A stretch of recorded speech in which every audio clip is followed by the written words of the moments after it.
Happy Hump Day, Wiregrass. Thank you for waking up with us. It is March 25th, 2020. Let's jump to some local headlines. The time is 5:28 and a juvenile is behind bars for an armed burglary in Jackson County. According to the sheriff's office, that unnamed suspect was seen trying to flee a home in Hall Road in the northern part of the county. 2 other suspects fled the scene. They were not located after a lengthy track by K-9 teams. Multiple stolen items from the home were recovered from the vehicle and returned to the owner. Deputies have charged the suspect with armed burglary of a dwelling and grand theft. Alabama's lottery bill has likely died again, and so have other bills. State lawmakers may meet only a few more days because of the coronavirus threat. The session must end by mid-May. Representative Steve Klaus of Ozark tells us the focus must be on passing state budgets. He also says some advertised local bills could be hustled through the House and Senate. One of those may be a proposed $5 license fee increase in Houston County that would provide funding for volunteer EMS services.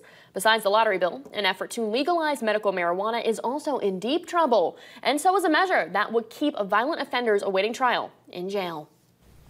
The time is 5:29, and let's go to Evan for a look at your Wednesday forecast. All right, Ev, so we're in yellow, bright and sunny. Will it be like that today? I think eventually that's where we get, Lisa. You know, the last couple of mornings, if you remember, if you walk outside, look around, there's been more clouds than sunshine. But that trend has changed each of the last 2-3 afternoons, where by the afternoon we are looking sunny. So right now, while a lot of these icons showing that kind of that fluffy cumulus cloud over top of the sensor, that will be changing as we move forward. But pausing for a second, just look at these temperatures. You know, I walked out the door, and the first parts of the morning for me is I'll open the door and immediately I'll try to take stock of how it feels outside. Does it feel like what was expected? Is it warmer? Is it cooler? And my first thought today was it's kind of warm. It's muggy. It's definitely resemblant of late spring to me.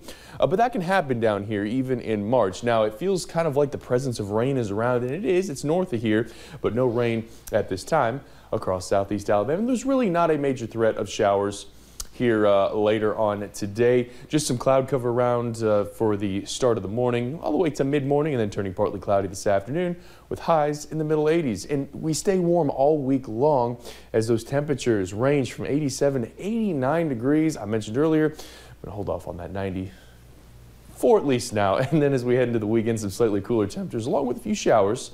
We'll be back in the forecast. Lisa? Appreciate it, Evan. The time is 5:30. Pharmacies are running out of a drug touted as possible cure for COVID-19, but it's coming at the cost of people who already use that same drug for serious conditions. Our national investigative team looks at a nationwide shortage, plus how cell phone data shows who's staying home and who's not. Here's investigative TV's Lee Zurich with our COVID-19 tracker. The drug hydroxychloroquine could be saving Saray Jarrell Johnson's life. What happens if you don't take this medication?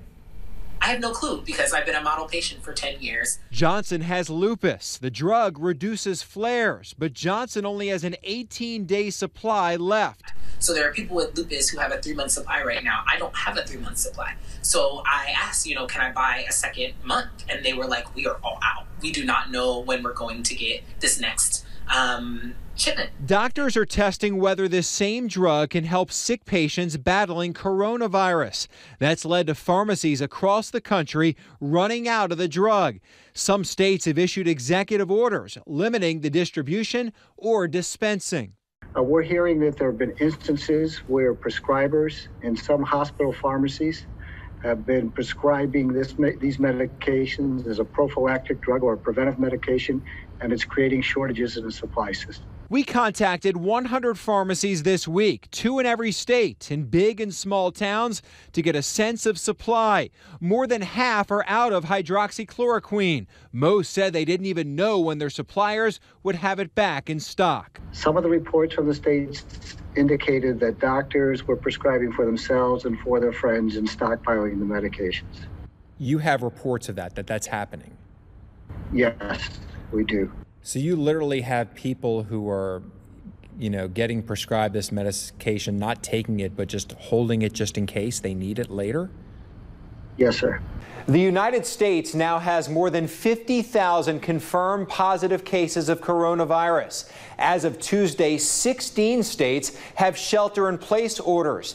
8 states still allow residents to visit restaurants. A company that collects and analyzes phone GPS data put out a report, a social distancing scoreboard. It reports on whether the average distance traveled for cell phone users changed over the past few weeks.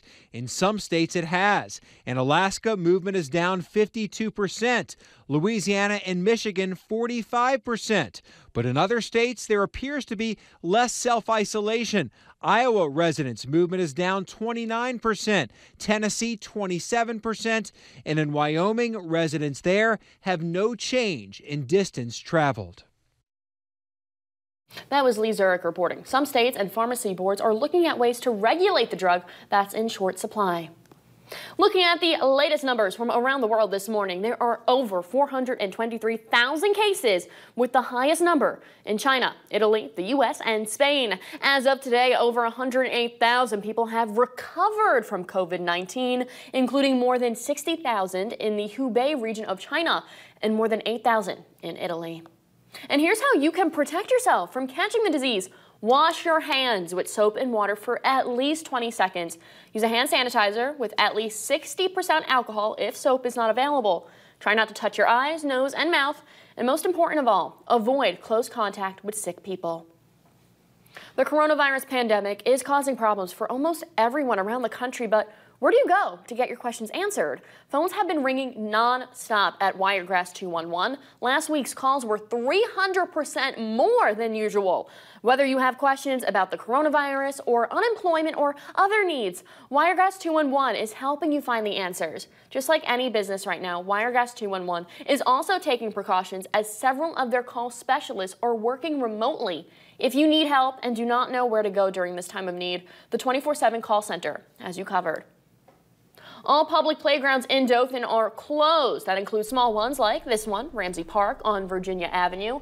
A statement from the city says the measures are taken because of CDC guidelines. Those calls for gatherings of no more than 10 people with a 6-foot social distance.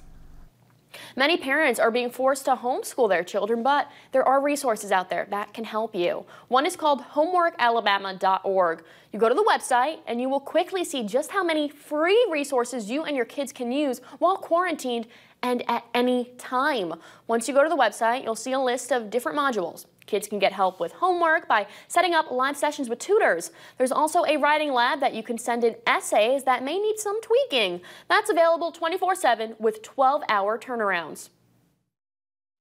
We'll relieve them from the stress. Basically, you have a reliable source and you have trained people who are experts in the area. It's almost as if they were sitting in the school situation and learning from a teacher, but it's online.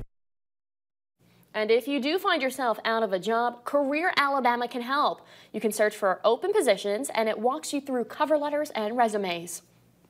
Some groceries are hard to come by while others out of work may be struggling to even afford them. Coming up, we look at how one Wiregrass organization is making sure people are fed. The time is 5:36. That story and more on the other side of this break. But before we go, enjoy this view from the Rawls in Enterprise. News for this morning. We'll be right back.